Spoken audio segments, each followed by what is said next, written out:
Welcome on back to another episode of the Culinary Road Podcast.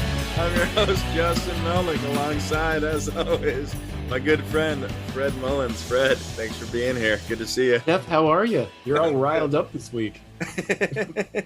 That's how we roll here on the Culinary Right. Road. I think I woke your dog up in the background there. Yeah, Boyd was sound asleep. He's awake now, thanks. It's a lot of walking and fetching to get him to that state. But Perfect. I got some doggy downers I can give him. We'll see. We got a great show coming up today. We have an amazing guest who turned out to be somehow even better than we anticipated, because we had some high expectations for this guest and he exceeded them. Yeah, super fun. Yeah. Yeah. So we have an old friend of mine going back to the Culinary Institute of America days, Kamal Grant. Kamal is the owner, founder of Sublime Donuts in Atlanta, Georgia. Man, he's electric. Yeah, you can see he's just fun to talk to, as everybody's going to witness, but you can see why what has he got, like 6 locations now? 7? I forget what he Yeah, has something like that. It depends on how you He's sort of kinda sort him out, but he's got the right spirit and he's got a attitude few. to do this. It was just an absolute blast to talk to. You know, bakers aren't usually that outgoing, and I'm not picking on bakers. They're just not usually that gregarious. And that was fun. A lot of fun. Yeah, he's good. So he was in my wife's baking and pastry class at the Culinary Institute of America. You know, before we started recording the segment with him, Emily jumped in and said hello, and you know, they hadn't seen each other in 15 years or whatever it's been. So it was nice to have that little nostalgic moment. And Kamal was one of the guys. He was one of the first guys that I met when I was at school too. You know, we're in line waiting for our chef coats with our names on them and all that stuff, and we had off air a couple of stories about a couple of really good that day, but that will remain. We'll keep those ones off air. If you are down in the Atlanta area, you have to check out Sublime Donuts. They do such a good job, and they do like dynamite. Really kind of started from nothing, you know, and it was just a love and passion. Just an idea, right? Yeah, just an idea. He was in the Navy, and you know, then went to culinary school, and then went got his bachelor's degree in another school to get some more background and more learning and history and all that stuff. So I was afraid to say this, but he's a donut mogul. Yeah. I feel like donut and mogul could almost be the same thing if you think about it out of context. You know what I mean? But he is. So he even has a book.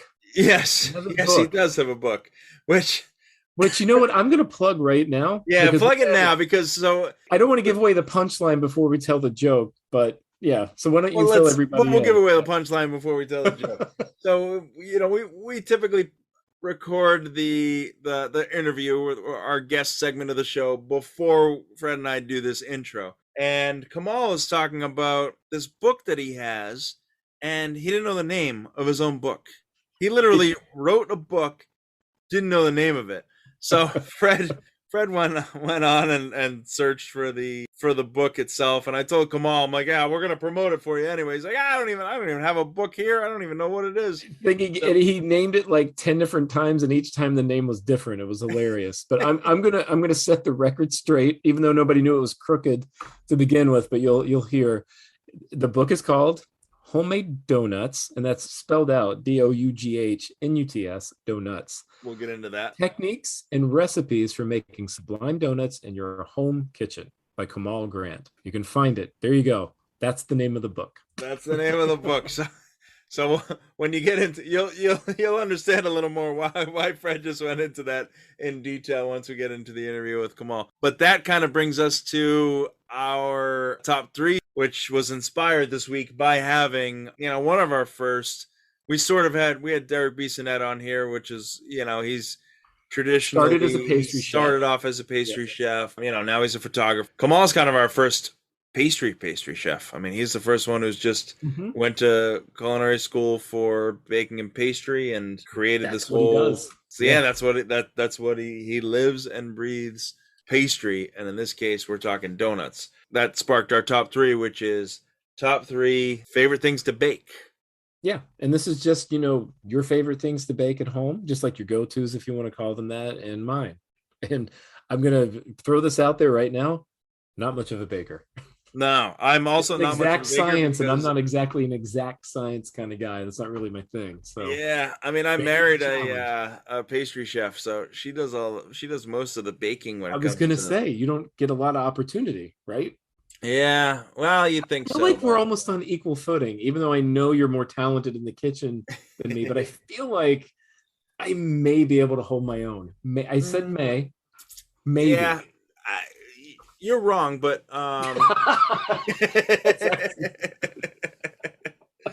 I can yeah, that's I true. can I can't certainly. make focaccia. There's no way in hell I can make focaccia. So Focaccia's the easy one. no, All it's right, not. so I know. we're gonna start our top three. I'm gonna go first. It was your topic. It was your Yep. idea. I'm gonna go first, and I'm gonna go with the basic sourdough loaf of bread. Okay, good. My Uh, sourdough bread is not good. So yeah.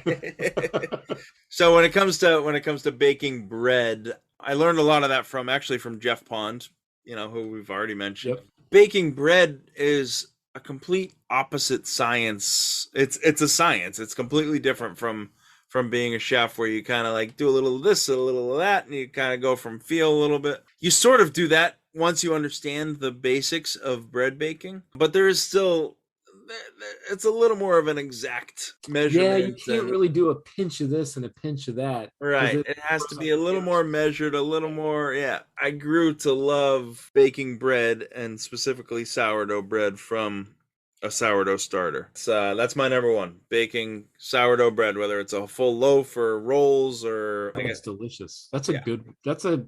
If you can get that down, that's a really good one to get. I mean, knowing how to make your own bread is a good thing. Yeah, I just baked some this morning actually for the family. That's what Oh, nice. started baking all my own bread at my house for the week rather than buying a loaf. It tastes better. Yeah, my wife can make a killer, just like simple rustic white bread. But outside of that, our bread game is not where we want it to be, especially mine. The order was tough, but I'm gonna go and yeah, ubiquitous, cliche, don't really care. Chocolate chip cookies. I make a really good chocolate chip cookie. I know a lot of people say that, but it's something I've been tweaking for a really long time. And this is no disrespect to Nestle's Toll House cookies. It's not that. I do a mix of different chips. I do like the chunks of chocolate. There's a little bit of salt, put a little bit of ground oatmeal and almond in there. No, they're not gluten free because there's flour in there as well. So the cookie's kind of hearty, but there's also a ton of butter. So it gets crispy, it gets chewy. I'm really proud of them. And I actually learned it from my wife and just kind of took that and tweaked it. I think hers are better than mine. I know they're better than mine, but I'm still really proud of the ones I make. And it's fun. It's unlike what we just talked about the bread, you do need to be pretty at least close enough with the proportions, especially the egg, the wet ingredients, and the sugar. You don't want to put too little, too much. But if you're a little bit off, it's not the end of the world. Yeah. If I use a little too much butter, it's not that big a deal. They spread a little more, but if you're not way off, you're fine. If you're a little bit off, great. But the thing is, it's forgiving, which is probably why I like it. And Yeah, if I know one thing how about many you, things are you're a better little than a bit warm off, chocolate so chip that's cookie? good. A warm chocolate chip cookie. I mean, come on. Yeah, I mean, we did our top three favorite cookies, and we ruled out chocolate chips back in the day. So Well, because we knew we were both going to say it, then we kind of canceled it out, and it's not the cookie's fault. It's the second best cookie. If I knew how to make Oreos, which I don't, I was leave it at that. all right, well, my number two is going to stay along the sourdough theme, Okay. and I'm going into pretzels, sourdough You make your pretzel. own pretzels. Yes. Wow. Okay. So it's a process. Yeah. You gotta make the dough and then fold it and then let it rest and then fold it again an hour later and let it rest and then fold it again an hour later and let it rest and then let it set overnight and then roll it into like you would gnocchi and roll it into the snake and then shape it into the pretzel shape. Pretzel. But then you have to boil it with baking soda and then you go from there onto a sheet pan and then you bake it. Who the hell came up with that recipe? I have no idea, but Good it's Lord, fucking right? fantastic. Yeah, yeah, they really are. Yeah. Yeah, so I just made some. I just made some last week, and I hadn't made them in years. It's one of those things where there's a long process, and it takes 2 days. I mean, it's literally two That's not something days. you're just going to whip out in like an evening. I Right. like It's the same thing as pretzels. same thing as the sourdough bread that I just mentioned. Yeah. It's a 2 day process. You you make it, you let it rise, you it's shape it, you let proofing. it rise, you Yeah. let it sit overnight, and then shape it the next day and whatever. That whole process is just satisfying for me. I just enjoy that. Okay, I got you. It's seeing it's the same thing with making pasta for me. You have a pile of flour and egg on a table, and then it turns into this beautiful pasta at the end, and it's just seeing that whole process. It's a very satisfying thing for Well, myself. I feel like that about cooking, baking, the food in general. When you create whatever, like I said, if you're cooking, baking, I like that, because you take something that's just like it's an ingredient, like when it's a protein. You can take something simple like a chicken thigh, add a little salt and pepper, cook it properly, and it's freaking dynamite. And there's nothing, that's really kind of satisfying. But when you go through that whole process and take the steps, there's more care. We Yeah, were just talking about it with like with the little seedlings and yeah, yeah, everything yeah. earlier, like you really take ownership of it. Right, right. Part of it, and some of it's just therapeutic. It's almost like if people like have like a nervous tick and they have to clean the house, that kind of gets them settled back in. I feel like it's a good way to kind of channel some of that energy, but it's also creative. Right, Yeah. right. Which, by the way, I'm never going to make my own pretzels. It's just too much work. But I appreciate and respect you going through all that trouble. All right, so that's my number two pick. That's a We're on to solid your number number two two. pick. What do you got? Again, trying to figure out the order, but I'm going with cornbread, and I mean really good skillet cornbread. And it's not going to taste like a corn muffin. If you like that, that's fine, but I don't want it to be sweet. I want it to be, savory, a little pepper, but something that's a really good side for things like barbecue, clearly. Also not bad with seafood. If you have like a, roasted lobster, boiled lobster, that's a nice little component to it because, corn and lobster work really well together. It's great with soup, and in particular, like, I like it with tomato soup. I just really like cornbread because a lot of my family has Southern background, and it's hard to find good cornbread. You have to make it your own. Mhm. You have to make it yourself, I should say. And it should be just dark enough on the bottom to be considered almost burned, but not burned. Because the second it tastes bitter, you went a little too far, and that's the hard part. But it's dense, it's savory. I quite often add a decent amount of pepper to it because I like a little bit of that note to it. And then if you want, you can put things like whatever your favorite cheese is. Cheddar's really good with it, and throw some jalapenos in there, some fresh ones. It's just dynamite. It's kind of meal in and of itself. Again, really hard to screw it up. You just have to pay attention to it, and it has to be done in the cast iron skillet. But it's Yeah. a fun thing to serve to people as a side, and it's easy, and it's something I can do consistently without screwing it up. And Yeah, people right. are in the industry like, "Hey, this is really good cornbread." I'm like, "Yeah, okay, good." Yep, And if they're yep. being nice to me, fine. Don't forget, I've plied them with probably 2 or 3 bottles of wine at this point, so maybe it's not as good as I think, but I'm still pretty proud of it. So that's my Yeah. number two, skillet All good. cornbread. So my number three pick is going to be the exact opposite of my first two picks, in that it's something that Not goes. sourdough. It's very very quick, and it's the old boxed cake mix where Oh, you, where you just like add off the shelf. yeah off the shelf, Okay. like the Duncan Hines or Okay. the Betty Did Crocker, not see this whatever it one. is. And it's one of those things, and I think the biggest thing is it brings me back to when I was a kid, first starting to get into food and stuff. It was one of those things that I just like, I'll make the birthday cake for my brother, my sister, or whatever. So it has the nostalgia sort of aspect to it, but it also, to this day, my daughters will say, "Hey, can we bake a cake?" And my wife is like, "I've been baking cake all fucking day. I don't want to bake any more cake." Right. Yeah. So then it's on me. And, we'll have the Duncan Hines box or the, the Betty Right. Crocker box. Yeah. And, it's like, yeah, okay, yeah. You measure a third a cup of canola oil and put 2 eggs and put this mix in there. And yeah, we can make that happen. And it comes out, it's fantastic. I mean, it comes out like, it's a great cake It's consistent and it's every good. time. It tastes the Yeah. same every time. It's perfect no matter what you do. I Whether love that. whether you're 7 or 70, 70. it's gonna come out great either way. I So love that you picked that. I never would have guessed that. That's awesome. so yeah, I went from the two things that take 2 days to the one thing that takes 15 minutes. Well, I like that. It's this is not the same thing, but I'm just going to bring it up. This is not my number three pick.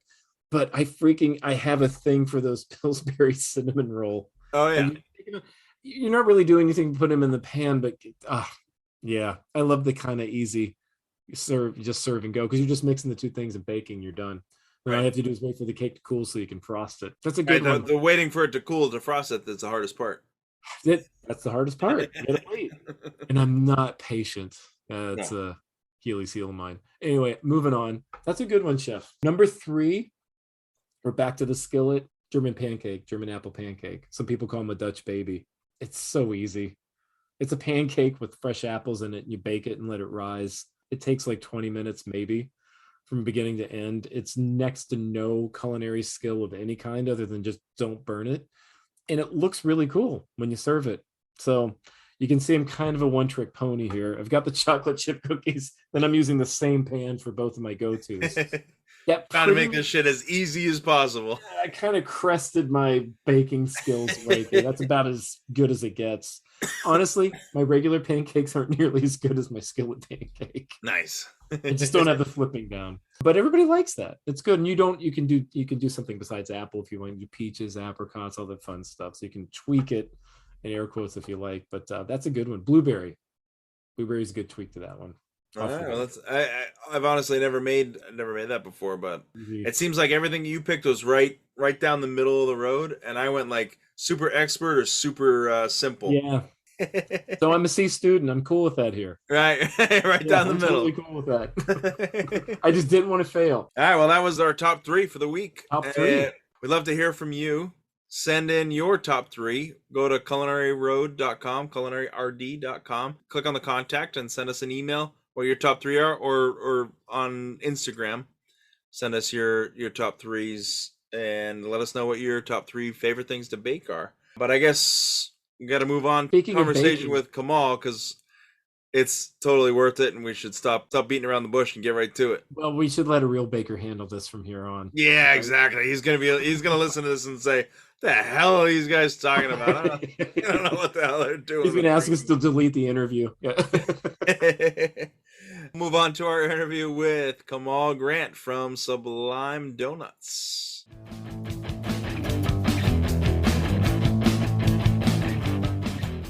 This next segment is brought to you by the Anchor app. Haven't heard of it? Let me tell you something about it. If you haven't heard of the Anchor app, it is the easiest way to make a podcast. Let me explain. There are creation tools that allow you to record, distribute, and publish your podcast straight from your phone. You can even edit too. Anchor will put this on Apple, Spotify, and many other podcast platforms. And this is with no minimum listenership. It's everything you need to make a podcast all in one place. Isn't that amazing? Thank you, Anchor app. Download the free Anchor app or go to anchor.fm to get started. Cheers.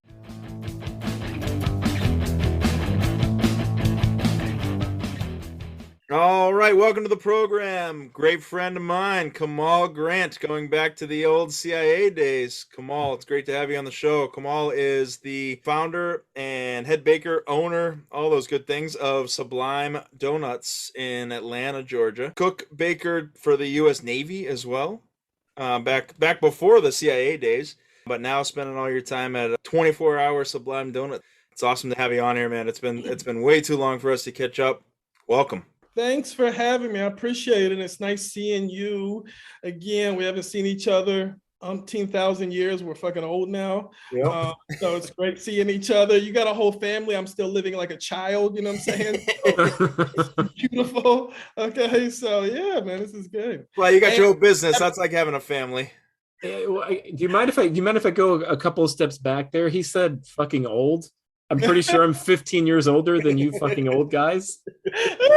My feelings have already been hurt, and we're a minute and 3 seconds in. The march of time gets us all. Just keep chugging along. So right. Yeah. I'm okay with it until I see people like Justin out here with a beautiful wife and children. I think, wow, I'm still like waking up eating Doritos. Like I'm still doing the same things. The dream, man. That's the dream.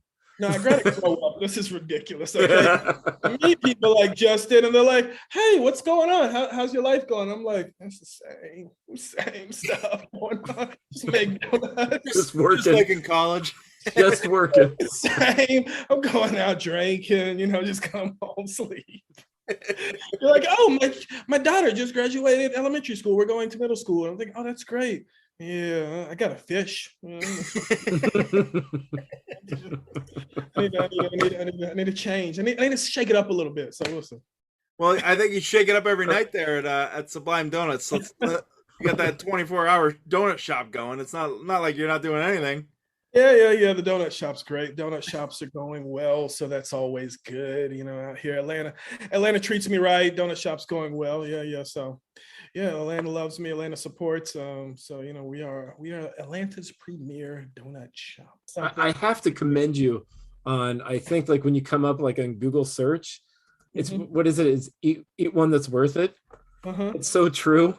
I'm not going to name names, but there's a giant national chain. And man, those aren't donuts. You know what I mean? Those aren't donuts. Our slogan, eat one that's worth it. It only means it's worth it because it's better than the rest of the donuts, but then eat one that's worth it because some people are like, oh, I don't want the calories today. It's like, eat a donut. Right? This is worth it. You know what I'm saying? Eat one that's worth it. So yeah. We're about, you know what I'm saying? Eat a donut, eat a Sublime donut at that too. So yeah. Before we get into eating Sublime donuts, let's get into drinking something that's worth it. We always have our beverage of choice here, and your beverage of choice, you've been into dark rums lately. What are you drinking? Yes, we're drinking this is an Abuelo rum, Abuelo from Panama. So it's a dark rum from Panama, and I mixed it with some Coke and lime and mint. So it's a Cuban Libre with mint, or a mojito with dark rum and Coke. So this is my drink. I know which way you look at it, right? Yeah, I mean, sometimes you got to order bartenders around, you know what I'm saying? And say, hey, if I want a Cuba Libre, they're like, yeah. And I'm like, put mint in. They're like, ugh. And I'm like, hey, mojito, but don't make it with a light rum or Sprite. Make it with Coke and, dark rum. So, I tell them what I want. Perfect. So we're all drinking a little. I'm drinking some Appleton Estate Jamaican rum tonight. Okay. So you guys went much higher end than me. I've got Myers Dark. Yeah, I went that way. I'm a wine guy, so what do you expect? And then I got, believe it or not, hibiscus iced tea, ginger beer, and a little bitters. It's really good. I might just be saying that because this is my fourth one, but it's pretty good. Well, Myers is a great rum. Myers, I think, is one of the first dark rums that I really like. Myers, and I don't know if they got a deal with the Culinary Institute of America or maybe pastry chefs in general, but anytime pastry chefs want to pull out a rum to make their, whatever rum dish or to add flavor, it's always Myers rum. Always Myers, right. Yeah, for sure. Yeah. And it's funny thing, you're talking about what got me, because I've really recently been drinking rum. And one thing what got me into rum is because I had a big rum jar on top of my refrigerator because I had a whole bunch of little drinks, and it fell, smashed all over the refrigerator, I had to sweep it up. But then I realized that it smelled like brown sugar in here, for like caramelized, and I was like, because it was good. When you just turn it up all the time, you don't really get those taste nuances. Well, I don't, because I'm not a professional. I just get drunk. But so I was like, yo, this is like, rum is great. It tastes like caramel. So it's, it's got caramel notes because, rum is like, obviously, comes from sugar cane. Yeah, and then darker rum, got sort of like those caramel roasted notes. So that's been my new thing when I go to bars and they got fancy cocktails. I try to find the dark rum cocktail on there. And, nice. Well, let's have a quick cheers. Thanks for joining us on the show. We'll have a quick cheers and drink our dark rums. Yeah. Chin, gentlemen. Yummo. All right, so now we know that you're drinking rum because you are a slob and spilled shit all over the floor. So we got that going on. I mean, we just recently got back in touch with each other after 15 years or whatever it was since we were in school together. And I came upon Sublime Donuts, and I've been following you on Instagram because it's a great follow. I know you haven't done a lot of those videos in the last year or so, but I was looking back at some of the archives, and I was showing everyone who had a pulse. I'm like, you gotta look at this video. Look at Kamal's videos. He did Vanilla Ice, and he did, Fresh Prince of Bel-Air and all this stuff. Some awesome videos on Instagram. But we don't have to get into the Instagram stuff. But let's talk about Sublime Donuts a little bit, and then we'll get into your Instagram later on. Yeah. Well, I mean, Sublime Donuts, the donut shop I started in 2008, because after, obviously you told a little bit of the story. After high school, I went to the Navy, and I was a baker in the Navy. Then after the Navy, I went to the Culinary Institute of America, where I was classmates with your lovely wife, Emily, my best friend of all time. My best friend, by the way, tell her that. She's my best friend.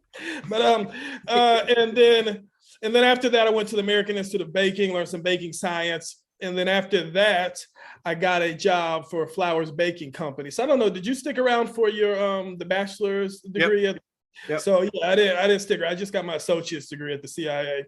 So then I went to the American Institute of Baking and just got to like it's science and technology. They teach like all the big bakers from Flowers to Keebler's to Nabisco and Chips Ahoy, all these bakers how to make their baked products and stuff.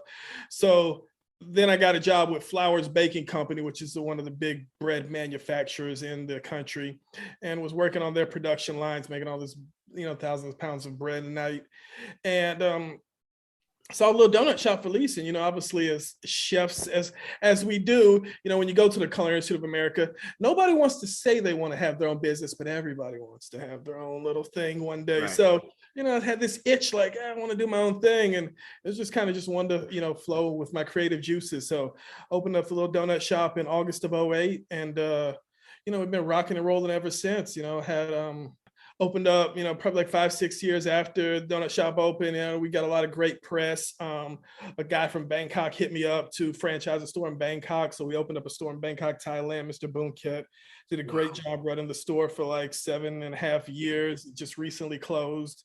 And we opened up another store here in Atlanta. So we got 2 stores here in Atlanta. Then when they rebuilt the new Falcon Stadium, which is now Mercedes-Benz Stadium, we opened up 2 stores in there. So on either side of the 50-yard line. So we got 2 little kiosks inside of there. So yeah, the city of Atlanta shows us love. If you come see the Falcons or the Atlanta United play, come check us out. We'll sublime that. Man, that is cool. I had a place in Bangkok too. That's amazing.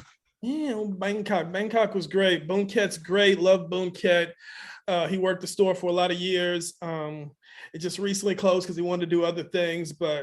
And it's funny, when it closed, a gentleman, there was a regular customer of his that had a lot of restaurants out there. There was a restaurateur, wanted to bring it back because he loved the donuts. But then right when we started talking, coronavirus hit, and obviously everybody around the world started looking at, hold on, what's going on with the hospitality industry? Right. Let's all not extend ourselves too far. Let's figure out if people are even going to want to eat out. Right. We're still trying to figure that out now. It's getting there. Well, I have to go back. You were out of high school, went right into the Navy.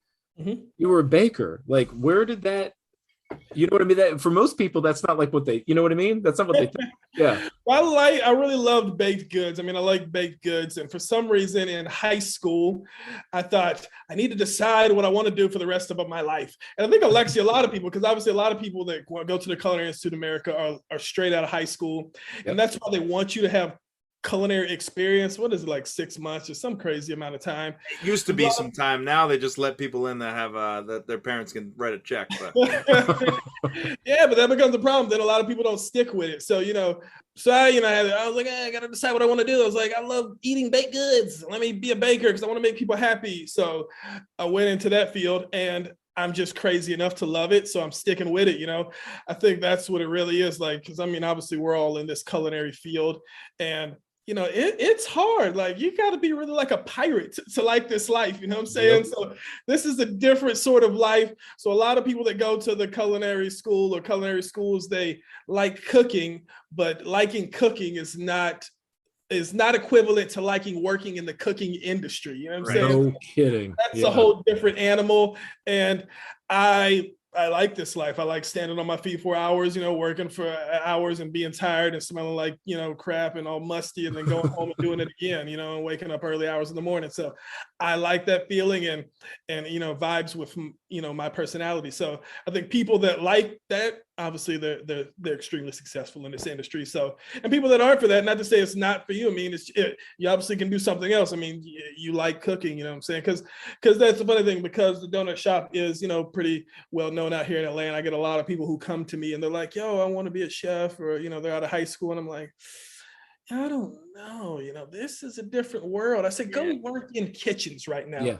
Work in the kitchen for a year, different kitchens, and see if you really like it, because you like cooking, and cooking's great, and that's another thing people find out, especially about, tell other people about being entrepreneurs. see if people want to buy your product.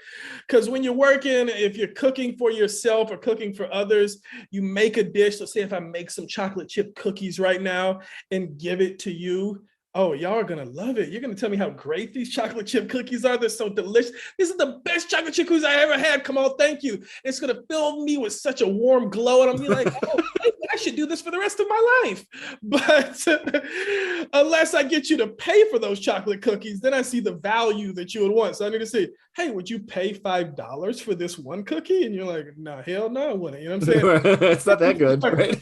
Then you start figuring out if it's worth something. So yeah, that's what I tell people. You gotta get out there in this world, and you gotta work in these kitchens, see if you like it.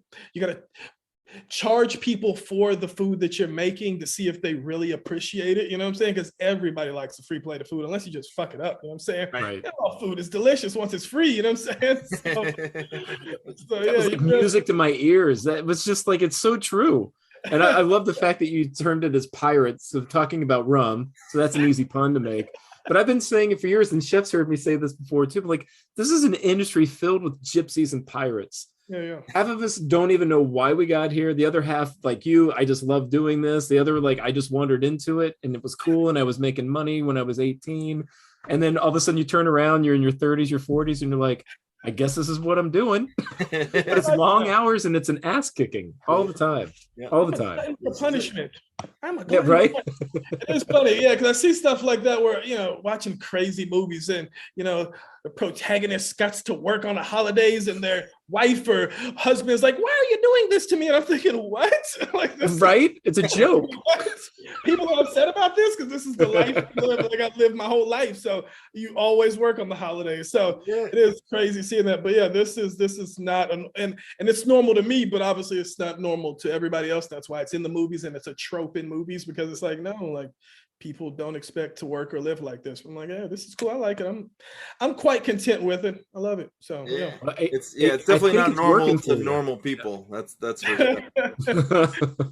So speaking of not normal, let's talk about the 24-hour shop thing. I have a tough time wrapping my head around. Like, I mean, I've run restaurants. I've been, you know, breakfast, lunch, and dinner, and all that stuff. But there's that shutdown time, and being open 24 hours, I'm having a hard time wrapping my head around how that's possible. I mean, it's really about baking. I mean, you're probably not coming out, if you come out from a baker's perspective, and that's why a lot of like the donut shops are 24 hours. I'm talking about just random movie stuff. That's why people always think cops eat donuts. It's not because cops eat donuts, it's because donut shops were the only thing open in the middle of the night, and, you know, cops worked in the middle of the night, so, you know, there would be at donut shops getting coffee and whatnot. But when you're a donut shop, you have to start preparing. People want donuts at 6 a.m., 5 a.m., 7 a.m. Right. So, you know, it takes a couple hours to prepare that. So you would normally come in at midnight, 2 a.m., 11 a.m., 11 p.m., whatever's your schedule, and start making donuts. So, I mean, we were already doing that, coming in at, you know, midnight, 11 p.m. to make the donuts for the morning. So like 6 years, and I've always like, and even then for a time, I would come in and open up the doors and sell day old donuts, and until we made the rest. So I was like testing out the flow until I got robbed. I got a gun pointed in my face, so we had to shut that down. That's a whole nother story. But then it's a funny. That's Atlanta right there. Okay. He's like, it's not Atlanta. That's a funny story. It's a random guy, okay? You know, he can come see me, bro. I'm ready for you next time. Ready, bro. We out here. But that's the thing. You got to be open. So it was really, and we're open till 6 p.m. So when I first started, the first couple 4 or 5 years, we opened from 6 a.m. to 6 p.m. And I was really like, how can we catch that? You know, get people know from 6 to 10 p.m. that we're kind of still open, 11 p.m. And if we can get people to come between 6 p.m. to like 10:30, then when the bakers come in at midnight or 11, then they can just have an extra body, or they can come out and service a customer while they're making their donuts. So then I started playing around with like freshly made like plated desserts. We tested out like, let me make fresh Oreos, or we started doing fresh funnel cakes to order from 6 p.m. to 10 p.m. And then we still shut down after 10. And people started coming around. And then once I saw we started getting a little following, that's when I was like, all right, we just keep it wide open. Yeah. And that's the thing. I mean, with the donut shop, it's easier that way if you can imagine it, because with the donut shop, you have to make a certain amount, and then you have to try to judge, because you want to keep the shelves full, but you don't want to, because you don't want the shelves to be empty, because then people it doesn't look good. So they'll be like, oh, those donuts look old, when even if the shelves are full, it's the same oldness of the donuts. So you got to keep it full. So you don't want to throw away a lot, but you need to keep it looking like a plethora of donuts. So that was always the game when closing down at 6 p.m. Like, how many donuts do I want to have left over at the end of the night? Because I don't want to throw away a lot, but I don't want to have people come in at 4 p.m. and be like, ugh, these donuts look bad. So that was kind of the game. So once we could bust it wide open and just do 24 hours, then I was like, okay, now we can just make donuts 24 hours. So now we got a baker on each shift, 3 bakers on each shift. So it's just, they make donuts as we need them. So slightly easier if we can get people coming in all night, and people do. So it's good. Yeah. Wow. How much different? That's impressive. How much different is that the stadium? Having those 2 locations at 50-yard lines. Obviously, you're not open 24 hours because during the games. But are you bringing stuff in from the mothership, or are you baking on site? No, we're bringing it from the donut shop. So it's more like, you go there and it's, Sublime Donuts, you see our gear, it looks like our shelves and stuff and our vibe, but it's more like just one big wholesale order. So okay. Those aren't even our employees. There's a couple deals when, new stadiums work out of like other restaurateurs that listen to this. They hit you with a lot. There's lots of different deals. You could have all your own employees.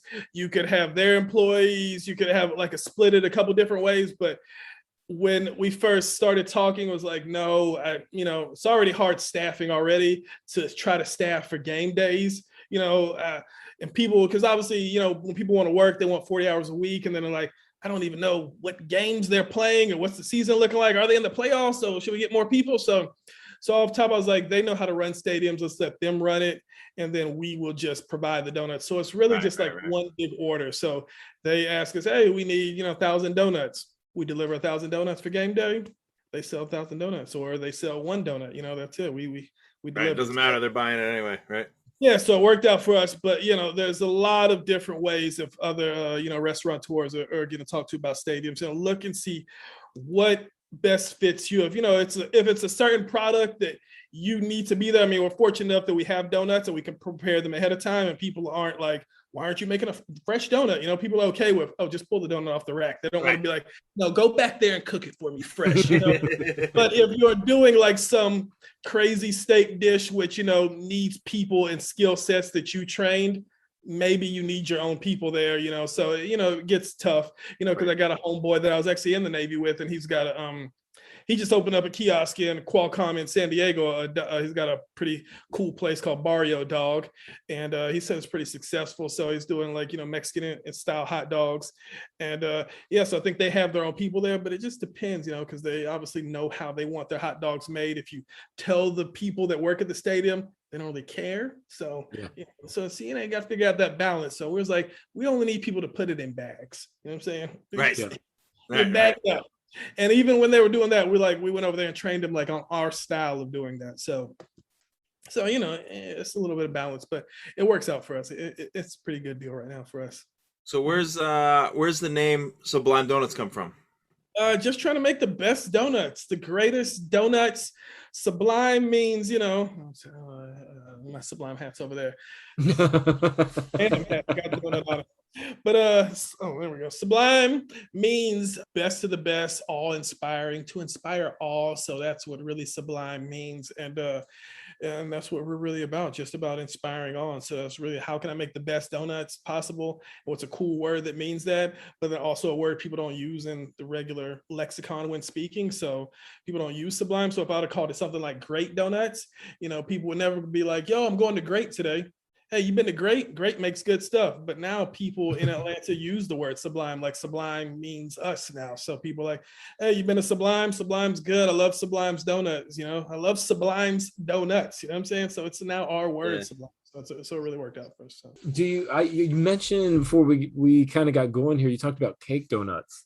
Yeah. Do you do just cake donuts? Do you do traditional yeasts? No, we do mostly yeast donuts. We do mostly yeast donuts. We only have 2 cake donuts up there: the red velvet cake donut and a sweet potato cake donut. So those are the only 2 cake donuts we do. We do really traditional yeast donuts. I mean, I told you about the story of, because you're in Portland, Maine. Shout out to Holy Donuts. Okay. Yep, you got it. Shout out to Holy Donuts. What up, my girl? You know what I'm saying? I ain't seen you in a minute since y'all kicked me off that show, but it's a bad memory. My girl did donut go down a couple years back. I'll tell you, I haven't watched the show. I even because they sent me a DVD and I was like, I can't watch this. And it's embarrassing. Me and my man Jay went up to Canada to film this show. It was first for Food Network Canada, so that's why I was loosey goosey. I was like, this isn't going to be shown in America. I don't need to try.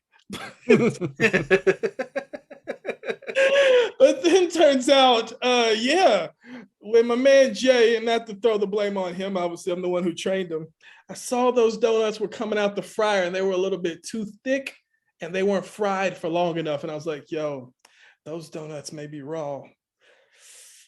But I was over there making the chocolate. And I'm like, oh boy, I think we're making raw donuts, but it was too late. I was like, we just got to go with it. Hopefully I pull out a couple that aren't raw and can give them to the judge. I did not. Donuts. First challenge, I was off the show. Okay. They should have prepped you better, man. I blame the producers. I blame the producers, not you. Exactly. I did not rep the A as I was supposed to, you know what I'm saying? So it's a shame. But yeah, if you have hey, I got an idea. Maybe we should do an Instagram petition and get you back on the show so you get your second chance. No. Yeah, round two, let's do it. Hell no. Real talk. Like, maybe not need to say this. I mean, I don't give a shit. But lots of shows call me up on a regular basis. Because, I mean, when you're out here doing stuff, people call you up. So I get called up. Hey, we got the Christmas dessert showdown, or we got Netflix's something or something. And I'm like, no, I'm good. Like, I don't do competition shows anymore. I've been traumatized. I'm not going. Like, I'm not running around for your entertainment. Like, I'm certified on these streets. People love me. I don't need to be embarrassed by some judge. Like, I think he needed a little more sugar. Like, shut the fuck up. Like, I don't need you. Like, get out of here. So, no. I told them if they need me, I'll be a judge because I'm a professional. I'm already certified. I don't need you. So you're saying maybe. Right? Sounds like a strong maybe to me. We'll see. I mean, I did get hit up recently about something, and I was like, "Hey, I'll do that. Hey, let me know." So I did a little interview. So we'll see how it goes. Hopefully, hopefully I'll be the next Guy Fieri, and by the time this podcast. Oh man, that'd be cool. You know what? It's somebody else's turn. It's somebody else's turn. All right. So if we're gonna go down that road, pun intended, what are you driving? That's his shtick. He takes that Camaro with him wherever he goes. Well, I'll take a hoopty then. I'm going to do the opposite. You're going to take a bicycle? I'm going to get an old box Chevy just driving. It's going to have a whole bunch of smoke. So we'll see. All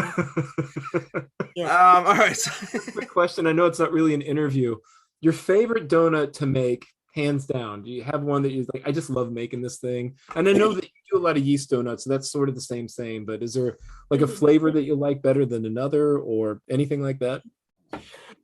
Favorite donut to make? I mean, I like making, I guess, our cinnamon swirls. Those are always fun to make. A nice cinnamon roll glazed donut. It was fun. I did talking about rap videos and social media stuff. The latest, that is the last rap song that I've done, because we promoted there was a lady out here, a popular rapper back in the day, a group called Crime Mob. She had a song called Nuck If You Buck, and another song I forgot, but she wanted to do a donut, and in one of her lyrics said, raspberry, grape, cherry, come and get this honey bun, yummy, yum, lady, blah, blah, blah. And I was like, raspberry, grape, cherry, honey bun.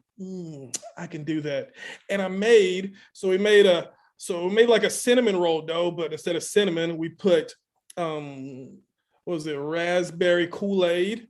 We put raspberry Kool-Aid down, rolled it up, and then took the grape cherry Kool-Aid and made icing out of it, and then made a honey bun. So it had a nice red swirl, and then put some nice purple stripes on it. And that thing was outstanding. And I was like, man, this was good. This is a really great donut for her. Really, really bad reps. Diamond's my girl. I remember Diamond. That was a really cool donut. It was a really impressive donut. I was really impressed by it. I was like, look at me over here riffing off random rappers and stuff.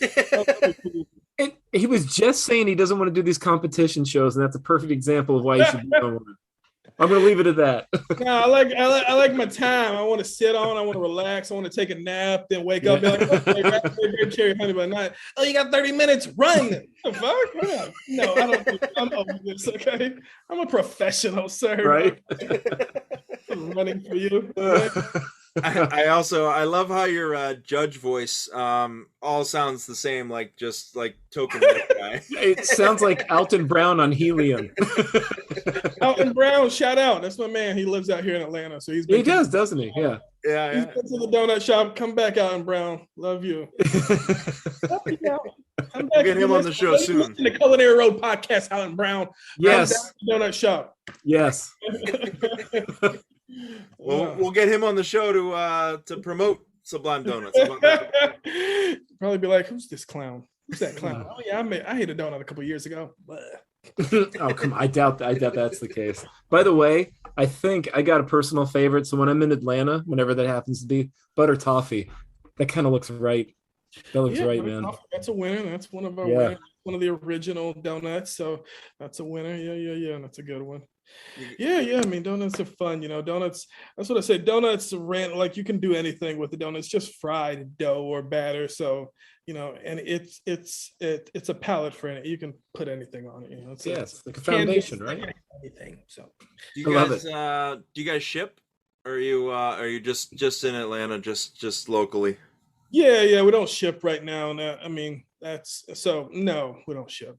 Haven't figured that out. Been very fortunate to get a lot of good national press, but haven't figured out how to ship yet. So, because I don't know how to get them there, and they're not going to be like $100 and then still be like a day old. So they'll still be stale. So you still won't get the value. So how? Because you won't be like, oh, I know that I paid more and got stale donuts. You'll be like, why did I pay $100 and got stale donuts? So I haven't figured that out. How can it's a tough one, isn't it? Yeah. Yeah, it sounds like we need to start Sublime Donuts in every major city in the United States. That was the goal. I mean, I had big dreams at the time, because obviously I opened up in 2008 before every city had a boutique donut shop. So we were one of the first in the country to do that. Definitely the first in Atlanta, and but now every major city or every cool city has a boutique donut shop. So I don't know. So I don't know if there's room for it, because like if we show up in obviously Portland, Maine or Pittsburgh or something, you already have your donuts that everyone loves, and like, oh, who's this person from Atlanta coming in? Ooh. Right. Yeah. That's that Alton Brown voice again. I know, there he goes again, that judge voice. That's that same voice you used to make fun of me when we would go check out Kennedy's Fried Chicken. Kennedy's Fried Chicken. Kips, shout out. What up, Kips? Park, New York. Yeah, the good old days. Yeah, I used to bring. I was like the token white guy going down to Kennedy's Fried Chicken with you and now Chef JJ Hollywood and TK. Four of us go down and have some fried chicken. Yeah, TK, my man. Yeah, he came by because I think his sister moved to Atlanta, so he came by to visit his sister, and he stopped by the donut shop. So that was pretty great. Oh, TK. And that's another one. TK is married with children. I'm like, oh, that's so amazing. What are you doing? I'm just still, going, getting drunk. My life, okay. Actually, it's funny because I just did get a text. Someone said, hey, it's industry night at this club. I'm like, oh, I should go out tonight. I got time. Donut shop's open. Man, you gotta live. For 24 hours. You guys Why already not? got me loose tonight. I'm already drinking early, so I might as well keep this party going. Keep it going, Right. keep it going. It is Monday night after all, right? Better, okay? I need to do better. Well, it sounds like you are you're killing it in the donut game. Yep. Certainly in the Atlanta area. I wish I'm hoping that I can Mhm. put it into my travel plans to get down and see you soon, because these donuts sound like they are worth the trip. Yeah. You definitely gotta come to Atlanta if I ever up there around y'all. Gotta come check y'all out. We can go eat donuts, go to y'all's boutique donut shops while I critique Yeah, them. we can make a grand tour of it, right? We can do Pittsburgh, Portland, Atlanta, just like this whole Yeah, triangle kind of thing. that old classic. Yeah, you know, triangle. and it's a cliche thing, but you know what? Why don't we do it anyway? We'll put our own twist on it. Oh, that old thing. Classic Atlanta, Pittsburgh, Portland triangle. That We could have a lot. But what rum goes best with this kind of donut? You know, we're onto something or not. All I right, don't so know. Kamal, we got Instagram at Sublime Kamal. That's your personal Instagram, right? Yeah, Sublime Kamal, SUBLIMEKAMAL.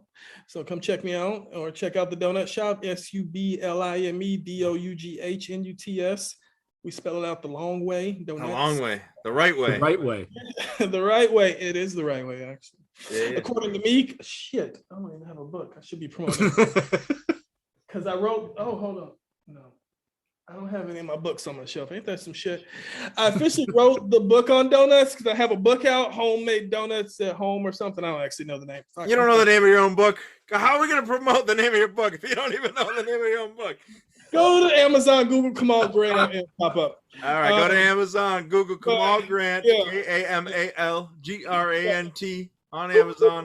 He It wrote the pops book on donuts. Yeah, Donuts at Home, and that is officially the story because the first person to write about donuts was Washington Irving of Sleepy Hollow fame. He wrote about going to, and I think his book called The History of New York, going to a party and a big banquet and had a big platter, and he wrote about oily cooks and donuts, and he spells it out DOUGHNUTS. So that's the first mentioned writing of donuts. So there you I go. didn't know that. That's fascinating.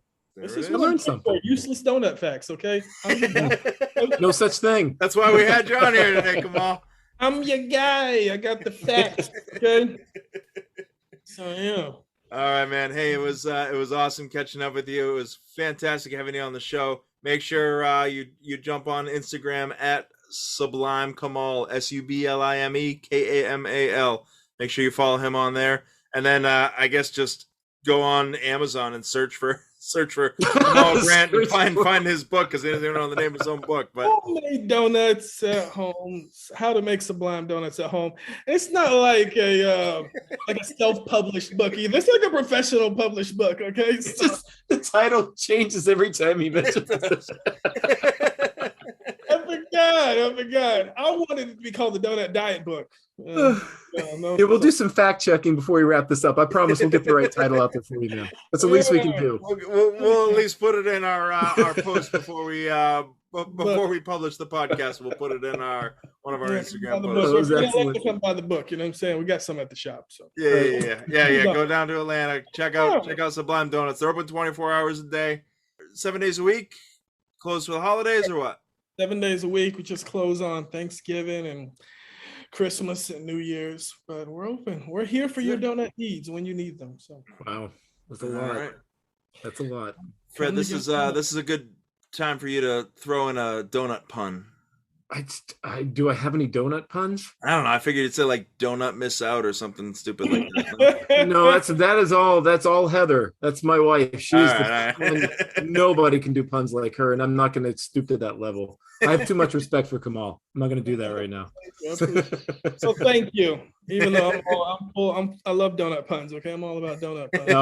No, I'll have her send some your way. You may hate them. Perfect. All right, Kamal, it was awesome having you on here, man. We'll catch up soon. We'll get you back on the show again. Fred and I need to take a little culinary road trip down to Atlanta and visit you in person. We'll surprise you one of these days. A culinary road trip. There we go. Yeah. Mhm. You see what I did there, huh? You like that? What Right. you did there? Okay. So speaking of puns, yeah. Come on, we should probably let you go so you can actually go out and enjoy industry night instead of hanging out with. Yeah, industry night, right? You gotta get on it. Let's see, what is that looking like? Yeah, I mean, it don't start till 10 p.m. So All right, we got time.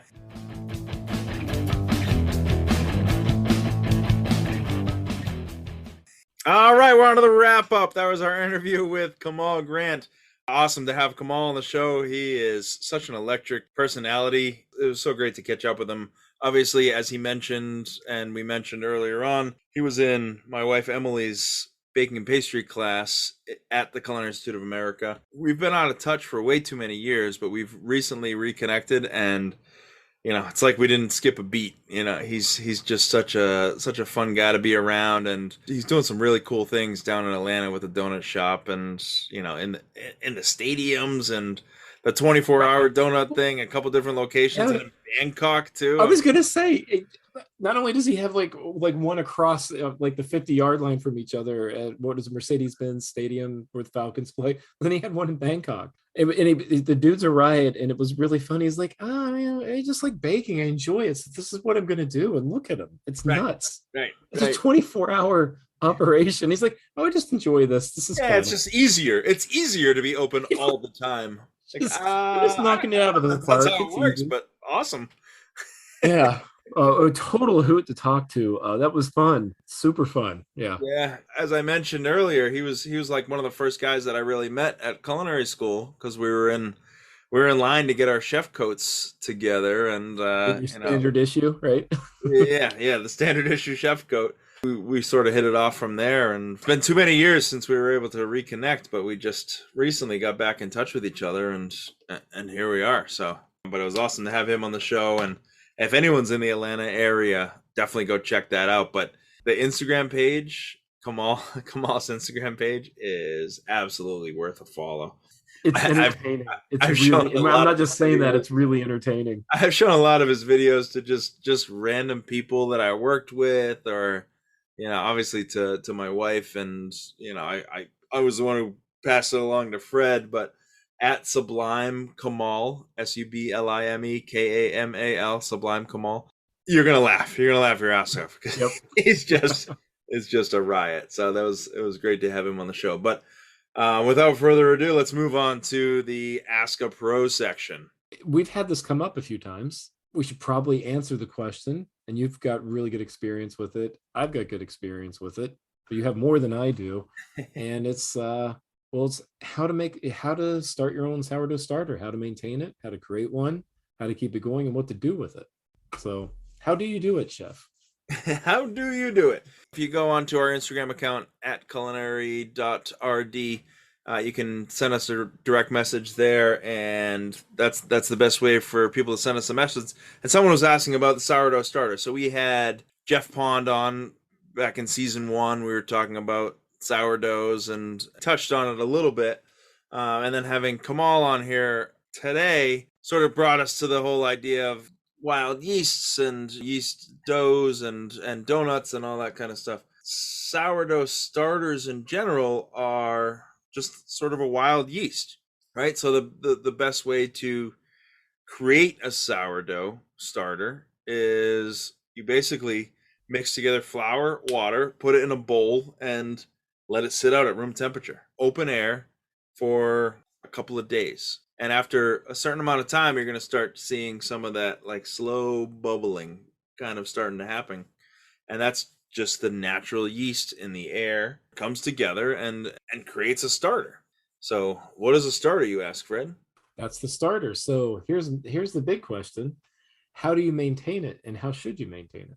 So you have the starter. So the starter is basically the base. It's the yeast that kind of starts up your whatever it may be, whether it's your bread dough or pretzel or what. You name it. It's a living thing. It's being fed by natural yeasts, wild yeasts. So it needs to be fed. And what it feeds on is more flour and water. So what I do is take a 30% feed. So if you take 30% of it and then feed it with 3 times that amount, I'll put it into simpler terms. Roughly 5 ounces of starter, 18 ounces of flour, 18 ounces of water. Mix those things together, set them aside. that feeds the starter. So the natural yeasts that are in your original starter are going to feed upon the flour water mixture, and that's going to create that bubbling, that natural yeast. And that's how reaction. that's how you perpetuate it and keep it going. That's how Right. you feed. So you have to feed it every few days or so. Yeah, that's what I do with mine. I like I scoop out a cup. I feel like there's a couple of 2.5 cups. I scoop out a cup, put that out, and then I put in new flour, new water of equal parts, and I leave it out for about an hour, and it starts to bubble. If it's warmer, it doesn't have to be that long, and that seems to get it going. If I go to one once a week, it doesn't seem to work for it. So it could just be the yeast. This starter here, it's a really nice kind of, it has to me, like it comes off a little, has a more of a pronounced flavor, and it's definitely sharper version of sourdough, which I like. Still getting used to it. I'm not great at baking with it, but that's what's worked for me. But I cheated and got a starter from King Arthur Flour and did it that way. It was a gift, but it's been working really well. I just want to get up to my grandfather's standards because he was the king of sourdough and could whip it up. He did pancakes, he did bread, he did biscuits, and he was really good at it. And the gene didn't pass over to me. Right. Of course, he didn't have any hair at my age. I have plenty of hair. So I don't know, maybe that's the compromise, I guess. Sure, I don't know. Sure. But anyway. I'll take hair over sourdough anytime, right? At this point in my life, I think I'd rather have the sourdough. But anyway. This is the Ask a Pro section, and I've worked with it. I'm not an expert on it by any stretch of the imagination, but if you're a professional, I sort of understand, the dynamic of it and making sure that how you need to work with it, because at the end of the day, it's a starter. So it's the beginning or the base of the recipe, whatever you're making, whether it's, a bread or whatever leavened dough that you're dealing with. It's just the starter, the beginning of it. And if you've got a healthy bubbling sourdough starter and you follow the recipe, you just take that and follow the recipe with it, and you have your sourdough, whatever, bread, like you said, pretzels, biscuits, whatever else you're doing with it. That's how it works. But you have to follow the other recipe too. You just can't dump all that out and like, okay, this is fine. It is one of those funky things because when you're just feeding the starter, you end up throwing away a lot of it. It's weird. Yeah. Right, because you're taking a portion of it that's still living, and then you're feeding it, and then the rest of it, you're like, yeah, you're done. Yeah. You're dead to me. And then you just literally, you're dead to me. Perpetuates it. And some of these starters, I mean, there's some San Francisco starters that have been alive for 100+ years. Yep. And I mean, we talked with Jeff Pond about the Tommaso starter that's now going on, I don't know, 20+ years. It's the mother yeast. Yeah. There's much more detail into it than what I'm able to bring, but it's a fascinating thing because it's like, to me, it's the equivalent of having seedlings, like when you grow tomatoes from seed and the small ones don't quite make it, they're not going to produce something, but I just feel bad getting rid of them. It's the same feeling I have with sourdough starter. You take ownership of it. Yeah, I've got fruit trees, and when the apple tree doesn't, I'm like, oh, buddy, what's going on? Right. The pear tree's thriving. I'm like, what's going on over here, man? Yeah, right. You do take ownership of it big time. You're like a parent. Yeah. And you really don't want to, you don't have to like, well, I guess I do have some favorite children. See you guys later. Right, exactly. That's what it comes out like. Only the strong survive kind of thing, right? I guess that wraps up our Ask a Pro section. Maybe not as pro as he wanted to ask, but that's touched on the points. It's flour. Yeah, the roundabout way of understanding what a sourdough is. There's a lot more to it. Obviously, there's a lot more to it than just how you start it and how you feed it. It's kind of a fun thing to get involved in. But if you have another question, for this segment, visit us at culinaryroad.com. That's culinaryrd.com. Find us on there. Send a message, send an email, send us your questions. You can also visit on Instagram. We are at culinary.rd. Fred is at FMIV, and I am at Chef Melnick. Send us your messages on there. We'd love to hear what your Ask a Pro questions are. If you want to hear more about wine, go to Fred's YouTube channel. Until next wine with Fred Mullins. As always, wherever you follow us, whether it's on Anchor, Spotify, Apple Podcast, make sure you rate, subscribe, follow, all of those good things. Share the word, spread to your friends. Make sure that everybody knows about the Culinary Road podcast. Yes, tell your friends and family. Tell everybody. Be an evangelist for us. We don't mind. I guess that wraps up this week's show. Fred, is there anything else we need to add on, or did we cover? I need to go eat some donuts. I know. That's why I was asking Kamal about the shipping, because I wanted him to ship me some donuts. That butter toffee thing looks legitimate. Anyway, I'm going to keep rambling on about it, but now I've got a sweet tooth like nobody's business. I'm going to have to go take care of it. Anyway, see you next time, Chef. All right, that wraps up this week. Thanks for joining us, and we'll look forward to talking to everyone again next week.